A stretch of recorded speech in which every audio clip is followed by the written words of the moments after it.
Hi everyone. Today is Martin Luther King Jr. Day, 2023. I spent most of the day observing the holiday, reflecting on past celebrations of it in my own personal life. I'm making this video as a result of that reflection. As I was going back down memory lane, remembering all of the times during childhood, I would be heavily involved in the community and also heavily involved in celebrating the observance of Martin Luther King Day. So I am calling this video MLK Day 2023. Is it a day off or is it a day on? And of course, I got that quote from a lot of the chants that they would say in the protest or different things people would say in general in relation to the holiday. They'd be like, is it a day off? It's not a day off, it's a day on. It's not a day off, it's a day on, and all of that. So I felt it was very, very fitting. This year, I decided to go to the march. I have been going on and off for the past few years.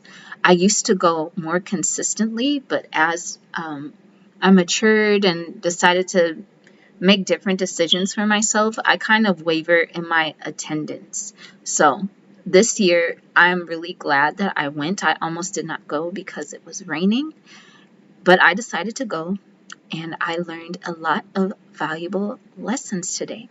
So in this video, I'm going to be sharing with you my experiences of marching in the annual MLK Day March from when I was a child until now. It will be St. Louis based because that is where I am from, so I'll probably give details of the city and all of these different things and how it's changed over the years, as well as bring up a couple of issues and possible solutions for some of the maladies that the community is suffering from. So let us begin. I started marching in this annual MLK Day parade or march when I was a child. I must have been very early because I do vaguely remember being in a wagon. And my mother was either pulling me in the wagon or pulling me and my little cousin in a wagon. I would spend the night before making my protest poster, or I would make my protest poster for MLK Day that week, and I would put information and art on it and all of that. I only have maybe one photograph of one of my posters taken by Wiley Price when I was about 15. I was either 14 or 15 years old, and it was in the front of the St. Louis American, which I think was pretty neat. But yeah, so every year I would go. We would start at the old courthouse, which is, if you're not from St. Louis, it's near the Gateway Arch. If you see photographs of the arch and there's like a white building, that is the old courthouse.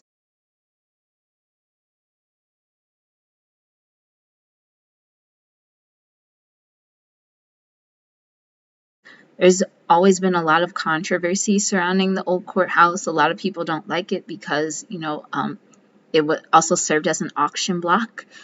There is a statue of Dred Scott and his wife that stands outside of the old courthouse, and it was only several years ago that I found out that the old courthouse didn't pay for it. The family did, which I think is so kind of ironic, kind of like a slap in the face.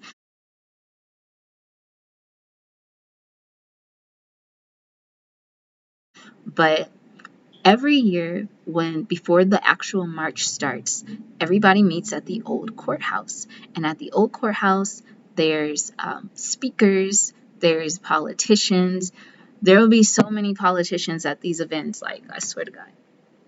It's almost like a free campaign for all of them. People will be bringing flyers. They'll be selling buttons.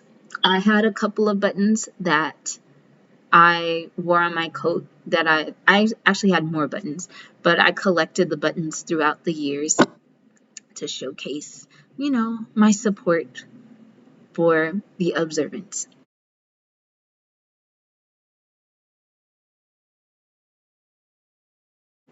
But yeah, anyway.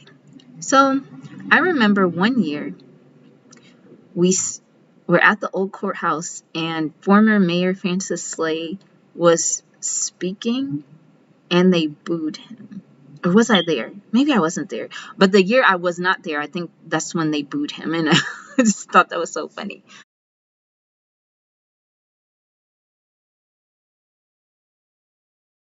He was just kind of shisty. But anyway, so in former times, we would start at the old courthouse and we would walk all the way to Powell Hall or Powell Symphony Hall. And Powell Symphony Hall is very nice.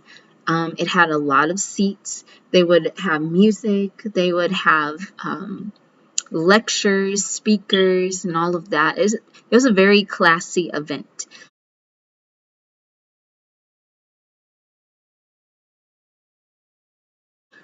It wasn't until recent times that they stopped having it in Powell Hall, and I don't know why. I don't know if it was a funding thing or if it was just they decided to change venues. I literally don't know why. I liked Powell Hall better, but that's just me personally. Maybe I'm biased. But anyway, so as a child, when I would march, I would always get confused whenever I would go to listen to the lectures at Powell Hall. I just didn't understand why people were giving the same speech that they gave the year before. But of course, I was a child. I had limited understanding. I didn't understand the concept of talking and running around in circles and repeating yourself. I didn't know that. I did not have that knowledge until I got older. But it always made me sad because I'm just like, well, they said that last year. They said we have to make a change. When are we going to do something? When is something going to happen? Because the same people would make the same speeches. And they'd be like, we have to make a change. We can't just let our communities fail. I'm trying to think what else they said. They're like, we have to stop killing each other. We have to start loving each other and keep Martin Luther King's dream alive and all of that. Just very, very, very extra. And some were very passionate and others were just being extra. It's really up to a wise person to discern which one is which, but it's usually very easy to see. So one year in 2007, I either woke up late or something happened and I couldn't go to the parade or the march. And I was really angry because I would do my little poster and I wanted people to see my poster. But that day or that year, I might have been like 17, 16, 17. No. I was just like, maybe this is a sign that I just don't need to go anymore. And I did not go to the march for a very, very, very long time. The next time I went to the march was, I don't know, it was maybe two, 3 years ago. It might have been 2018 or 2019. And I went with my ex-friend, who I have a story about her too. But we missed the march and we ended up at a church. And it was still the same thing. But as I got older, I realized what people were saying. So this whole church debacle at this particular march, it was the same speeches, but it was just really, really, I can't think of another word. It was just ghetto. You just had to be there. You just had to be there. There was an actual clown there. I don't remember all of the stuff that happened, but I know I was very, very disturbed. and I didn't want to ever go back again. I think we just left the church. Like, I literally couldn't take it anymore. Like, it was so ghetto and disrespectful. And all I remember is the clown. That's really what stood out to me, the clown. So I was not going to go to the march this year. But something in me was like, Kiara, you just gotta go. Just go. Go see what's going on. Go check up on the community. I'm just like, I'm not really community oriented like that anymore. I could just, stay home and, work on my goals. But I decided to go. And this time, I arrived right before the march started. The first thing I noticed about this march was the energy. That's the first thing I noticed. It was, I don't know if it was because of the weather, the grayness, or I don't know what it was, but something was very off about this energy. It was tired. It was dragging. It didn't have any life. It was just holding on by a thread. The second thing I noticed was how few people there were. Now, this used to be a march that would bring all types of people. Like, it would just be hundreds of people because it went on for years. I guess this is like the 40th year of the march. I really don't know how many decades it's been going on, but it used to just bring crowds. But this year, it was so sparse that I was like, did I miss the march? Like, I didn't know if it was starting or not. I thought I had missed it. That's how so few people were there. I don't know if it was 100 people. Maybe it was even probably 100 people. So the next thing that I noticed was the age difference. There were way more older people than there were younger people.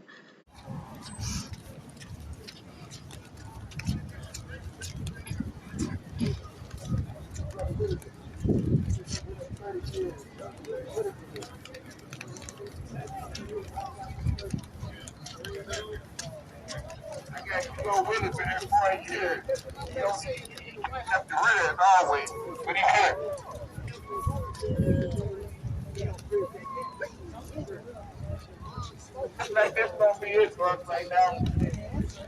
Blessed, we thankful. Everyone that's out here with us this day. Recognize that what day it is, what time it is in history. This is history right now. We got Lady Berlin Gale, who was here 40 years ago. And she's still here. And in good health. Still looking wonderful. Still looking beautiful. We got Susan Tavis here with us. How you doing?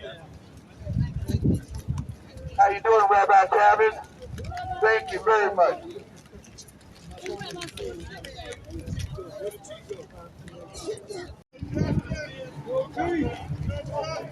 No peace. No peace. No peace. No peace. No peace. No peace. No peace. No peace. No peace. No peace. No peace.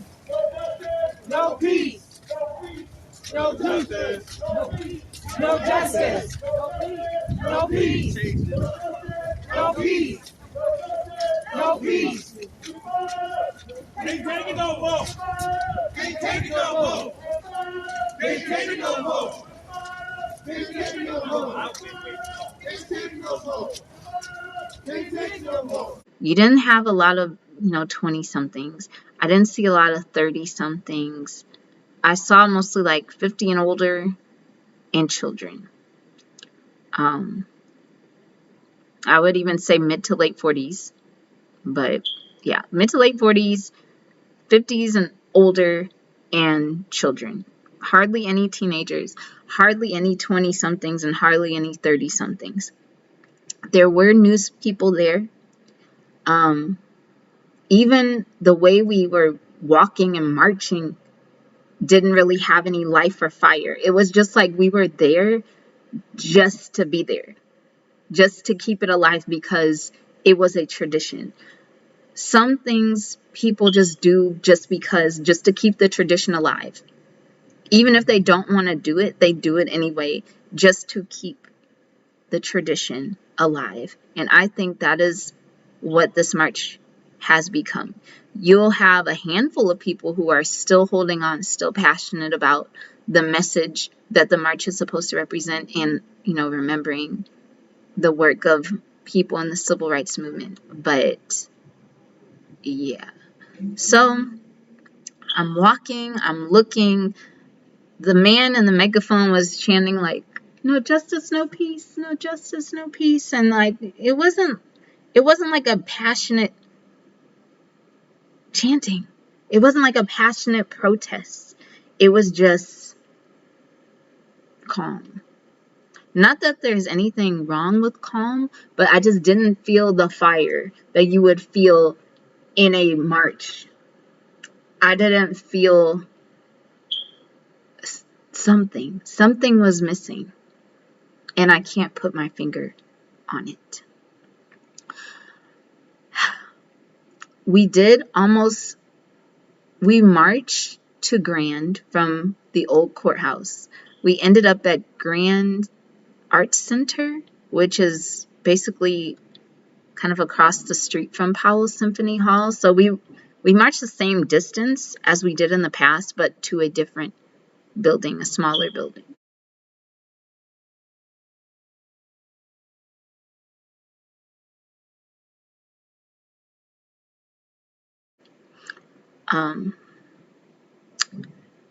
One thing that stood out to me were, once again, I heard the same old speeches,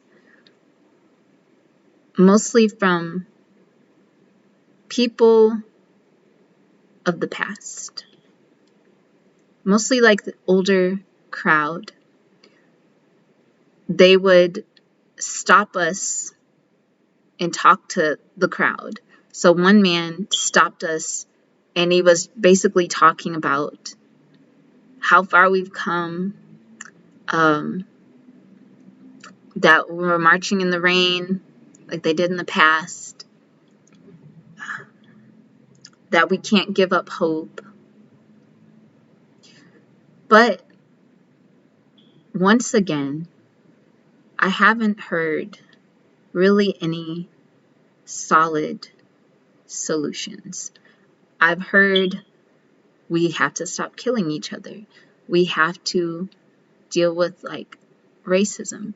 We have to let our children rise. But how? How do we do that? What is the action plan? If we really wanted it, we would have done it already. Maybe that's the problem. I'm not saying this is my actual answer, but I'm just saying maybe collectively we've become so complacent we can't imagine a future. We cannot visualize a future of what we say that we want. We cannot control the actions of others. We can't control the emotions or heart of others. There will always, unfortunately, be violence. There will always be racism. There will always be injustice until the day that there isn't anymore. But the reason we aren't moving forward, especially with that march, is what are we doing? We're marching, but we haven't set up a meeting. We haven't set up any plan of what we'll do after the march. It would make more sense to have a march and then you come up with an action plan and designate people to that actual plan throughout the year. That would make more sense to me because now you're taking action throughout the year. You're all in one space. You put on the schedule, you put on that schedule, and then the end. You can get paid a stipend or you can volunteer. You can do either of that. Get organizations to do it. That would make more sense to me. That sounds more like action. We went to the Grand Arts Center And I only halfway listened to the speeches. I wasn't trying to be rude, but I was just like, okay, I'm ready to go home. But I was trying to stay as long as I could. I was working on my budget binder, so I was calculating like my spending and everything while people were singing. I'm just like, I'm not about to spend another year. I see why I stopped going as a teenager. I'm not about to spend another year taking time out of my day, coming to observe the life of someone, and then leave with no solutions. One thing that really stood out to me is, I'm sorry if I'm looking past, I'm literally thinking. It just dawned on me recently. We're talking about Martin Luther King's dream. How do we know what he said, I have a dream. He detailed his dream. But we can't just rely on one person to do an entire project. It's like a group project where everybody's supposed to participate. But we're putting all of the responsibility on one person. Martin Luther King physically is not here. He can't do the things that we are able to do in this physical form, on this physical plane. We should not be so reliant on one person that when that person is gone, we don't know what to do collectively speaking.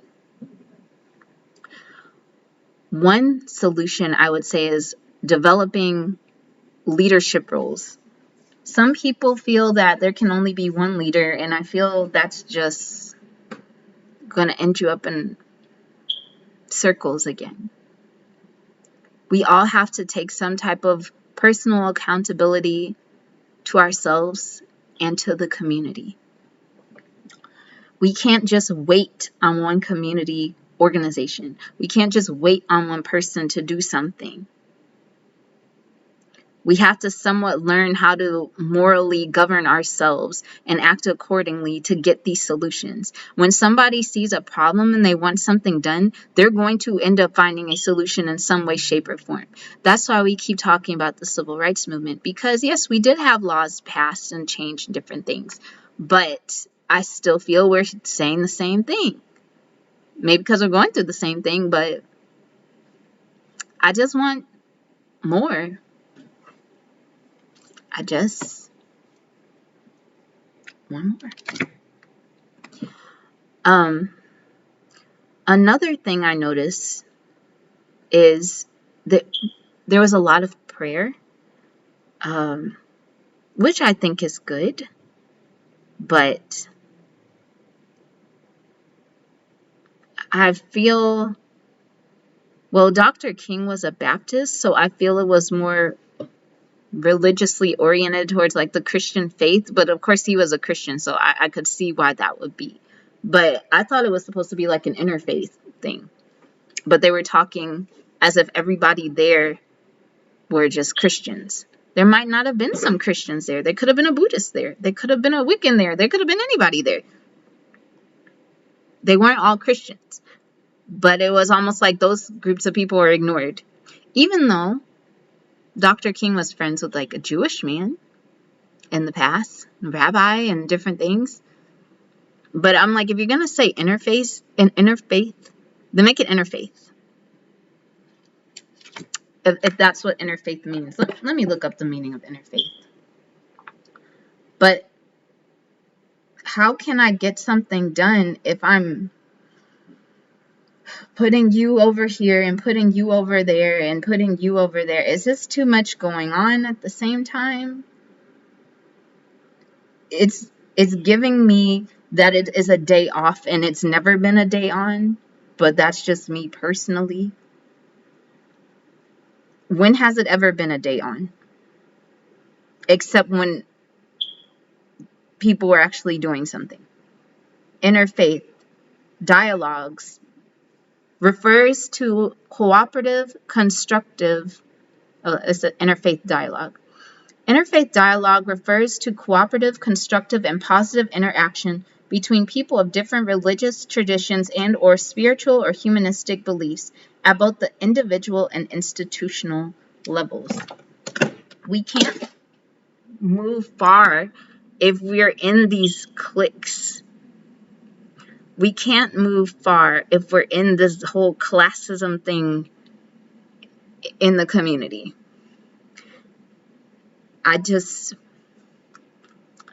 The reason there weren't that many people there this year is because they're tired of not seeing solutions.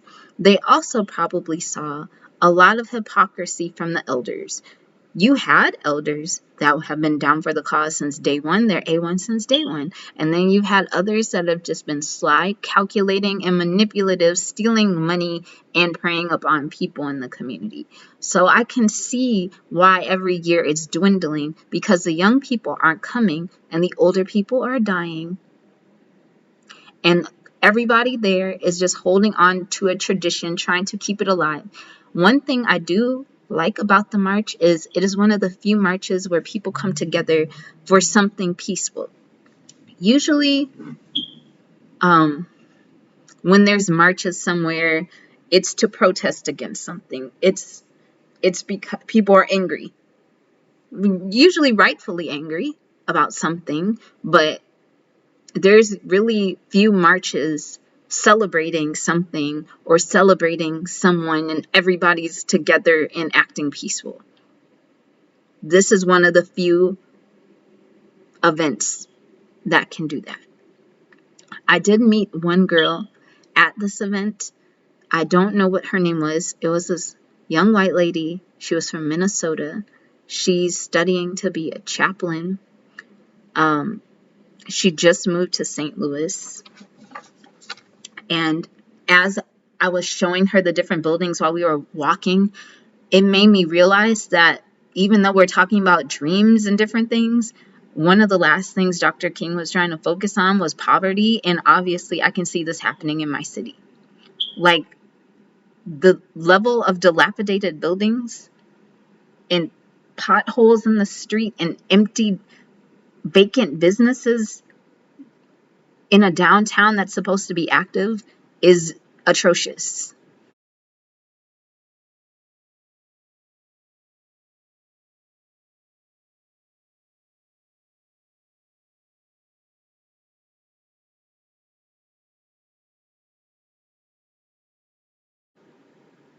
It's atrocious. It's showing that dreams are dying. And maybe we have to reevaluate our dreams. Or maybe we have to ask ourselves, did I ever want it to be a day on? Or am I comfortable with it being a day off? Because I've always seen it in that way. Me personally, I'm not comfortable. I'm not comfortable at all. I'm not comfortable seeing a nice little city just fall in on itself. I might not be a whole fan of St. Louis, but I don't want to see it, deteriorate.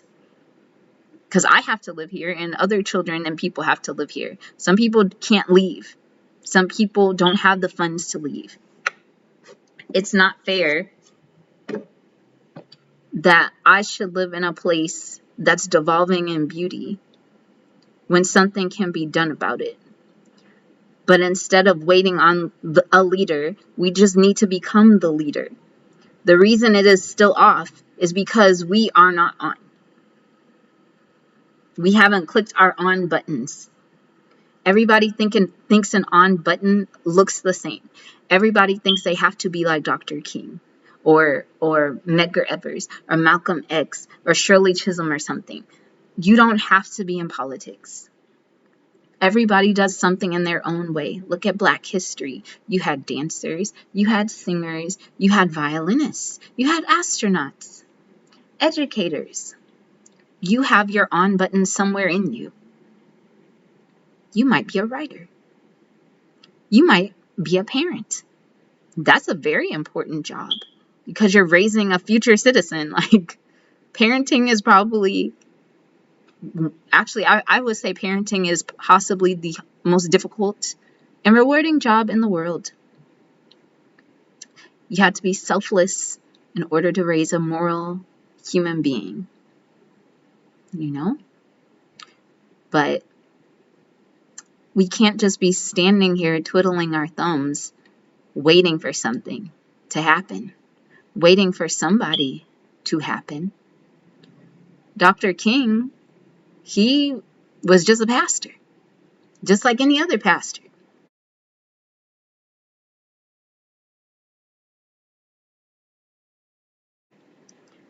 I'm surprised he stayed in the movement, especially after he got stabbed. Like, if I get stabbed one time, you're never seeing me again. I'm out. Like, I'm not about to sacrifice. I'm sorry, me personally, I'm going to say this right now. I'm not about to sacrifice my body for the community. I'm not. I do have love for you, but I'm not about to do all that. But this man, even though I might not have agreed with a lot of what he said or some of the things that he did, I will give him this one thing, that he did stick around even though he got stabbed. He did stick around even though his house got bombed. He didn't have to go to Memphis because there was even a bomb there on the plane. Yeah, he went there anyway. Like, he could have just dropped out, but he decided to just stay. That is that is one of the few A1s. He may not have been perfect, but I will give him that. But most of us do not have that level of fortitude, including me. But you don't have to die to make a difference in the community. You don't have to be a martyr. You can just do what you do in the best way that you can. I can't control what other people do. I can only protect myself and defend myself. One issue is we've spent years trying to change the minds of people whose minds don't want to change. And when I mean people, I mean anybody that is a detriment to the community. This could be your neighbor. It could be your relative. It could be somebody in politics. It could be your pastor. Anybody who is not for the community. We cannot control their actions. We can only defend ourselves and create such a system of growth for ourselves that even if they threw a rock, it wouldn't hit us because we have a shield. So hopefully one day it will stop feeling like a day off and start turning into a day on. So thank you all for watching this video, and happy Martin Luther King Day to you. Bye-bye.